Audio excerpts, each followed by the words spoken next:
আমাদের বাড়িতে আজকে ষষ্ঠী পুজো, তাই সকাল সকাল ঘুম থেকে উঠে রেডি হয়ে গেলাম। আর ব্রাহ্মণ মশাইও কিন্তু চলে এসেছিলেন। এরপর পুজো জোগাড়গুলো করে নিই, যেমন ফলটা কেটে নিলাম আর বাদ বাকি কাজকর্মগুলো করে নিলাম। যা যা প্রয়োজন ঠাকুর মশাইকে সবকিছু কিন্তু এগিয়ে দিচ্ছিলাম।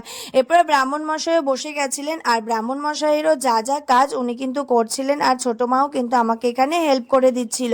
তারপর ব্রাহ্মণ মশাই এখানে বসে গেলেন পুজো করতে, আর ওনার যা যা দরকার উনি সব করে নিলেন। এরপর কিন্তু আমাদের বাড়িতে আজকে আতুর রয়েছে, আতুরটা কিন্তু আমাদের উঠে যাবে। তারপর আমাদের সোনা আর দিদিভাই কিন্তু গঙ্গা স্নান করে পুরোপুরি শুদ্ধ হয়ে গেলেন, আর আমাদের বাড়িতে কিন্তু আতুরটা উঠে গেল। এরপর দিদিভাই বসে গেল পুজো করতে। পুজো কমপ্লিট হয়ে যাওয়ার পর ব্রাহ্মণ মশাই যা যা পুজো করা ছিল, যেমন ঠাকুরকে আরতি করা, সব কিছুই করে নিলেন। পুজো শেষ হয়ে যাওয়ার পর ছোটো মা ব্রাহ্মণ মশাইকে কিন্তু সব কিছু গুছিয়ে দিচ্ছিলেন উনি বাড়ি নিয়ে যাবেন বলে। তো ভিডিওটি ভালো লাগলে সাবস্ক্রাইবটা